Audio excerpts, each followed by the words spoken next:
Hey, what's up? This is Marcus Hall with Breakthrough Basketball. Today we're going to work on 3 keys to improving your range as a shooter. Let's get after it. Before we get started, make sure you subscribe to the channel. And if you're on YouTube, click the alert notification.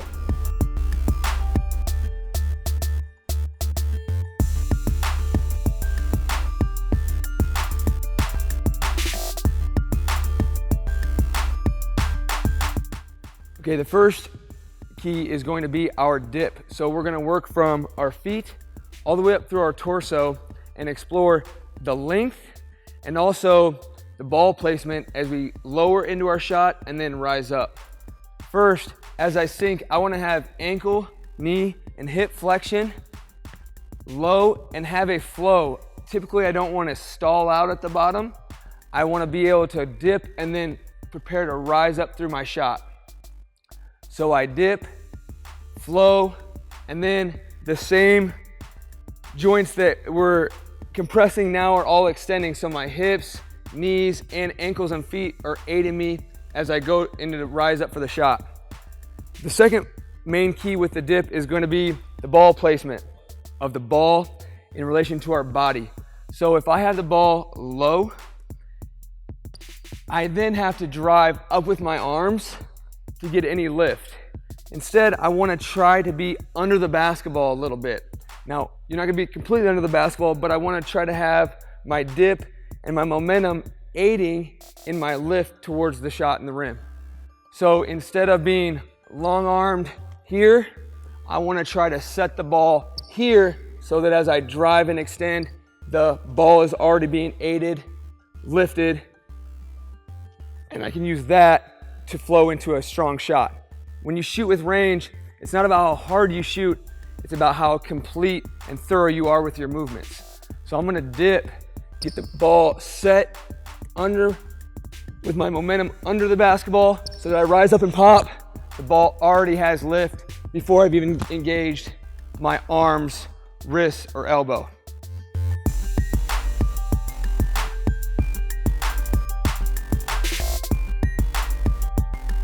The second key is going to be hand placement.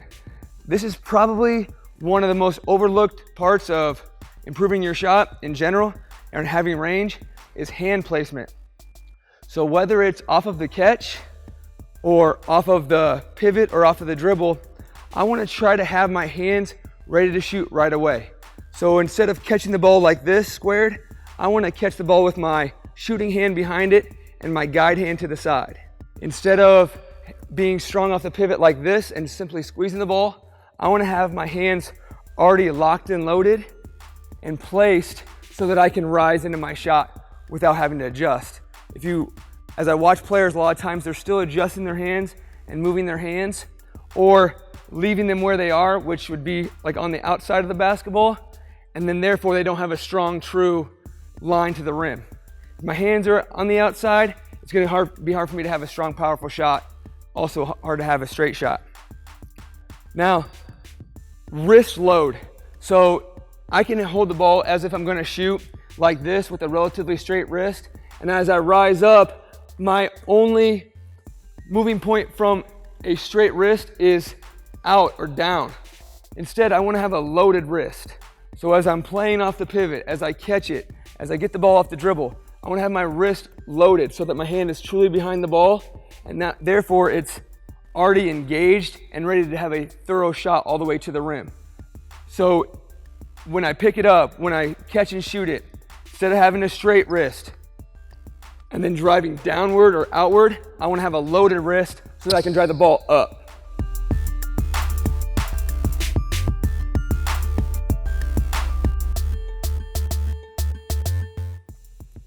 Okay, final key is going to be your release point and your follow through. Now, one of the main times that the shot goes awry is on the release.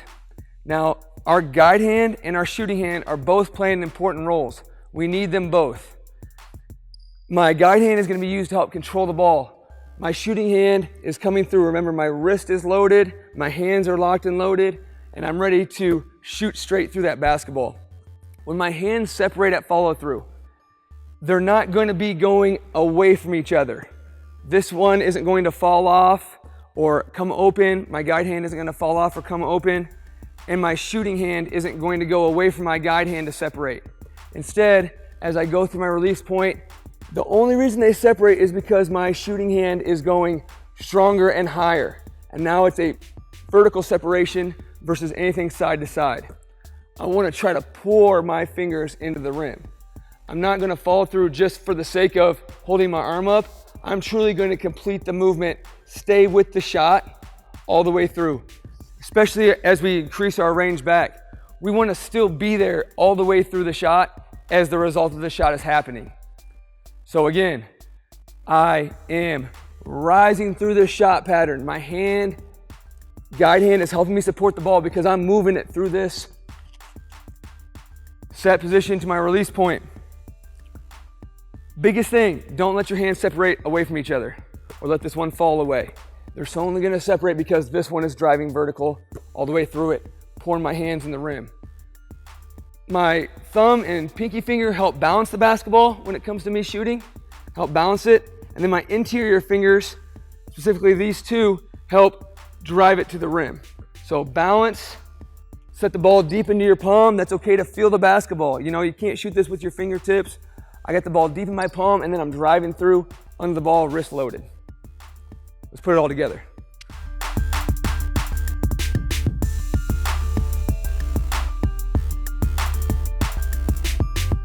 So now I'm going to put those keys all into practice.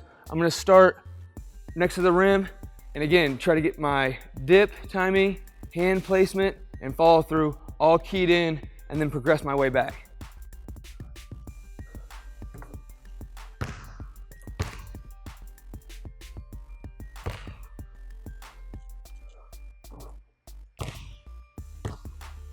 Again, I'm going to try to make sure I have that triple extension and really get my body all the way fluid through this movement as I progress back.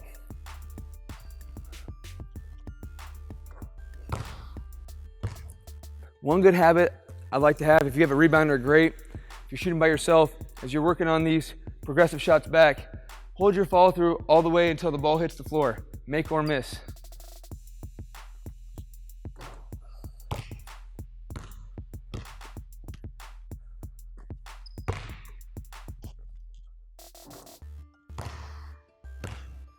So I have good flexion and my dip is here. The ball is above my body, driving up. My hands are gonna be placed behind the basketball to the side. Thumb and pinky finger are gonna balance. I'm gonna drive through and pour my fingers into the hoop and hold my follow through all the way through till the ball hits the floor. Dip, hand placement, drive up, follow through, back down. Dip, rise through. Ooh. Always doing a self-diagnostic of, okay, if I miss, was there some of those keys that went awry? Was my dip not fluid or long or short enough? Are my hands off? Does it feel good coming out of my hand? And did I have an abrupt shot or did I have a complete shot?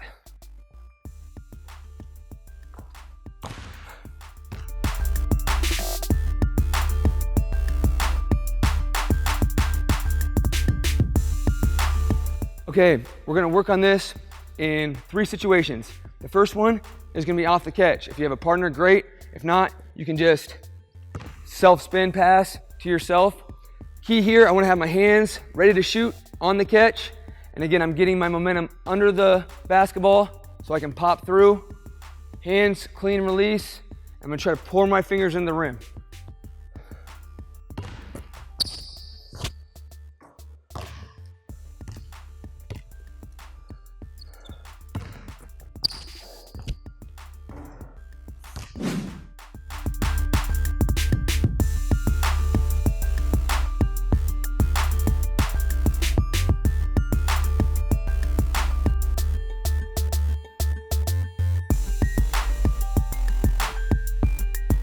Also, work on this off the pivot.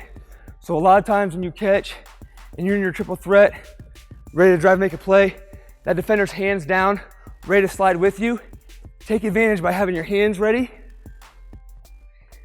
and then triggering into it. Set the ball early and then use your feet to help pop you off the floor. Hands ready off the triple threat.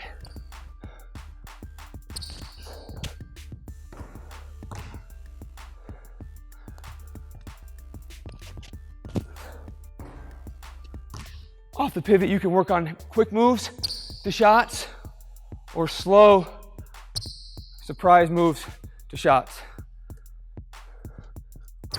Hands ready.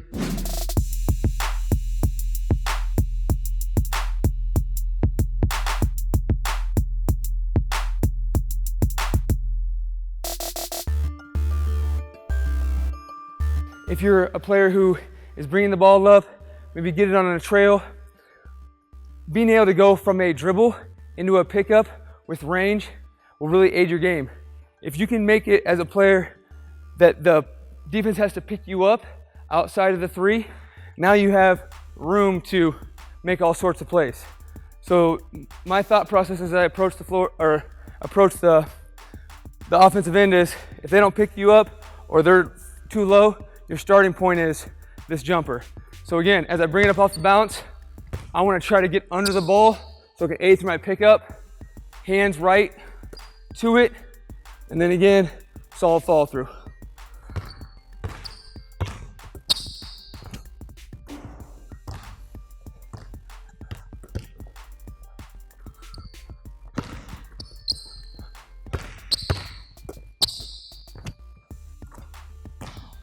You can work on breaking your dribble down, rising up, just flowing into your shot off the dribble. All these different timings are important and necessary because the game presents that. Try to make it so that the shot is complete though. So you might do something quick as far as a dribble move, but as I get through my shot, I'm gonna be aided with a complete, efficient shot all the way through the rim versus something that is, only checked up halfway. Complete the movement. Okay.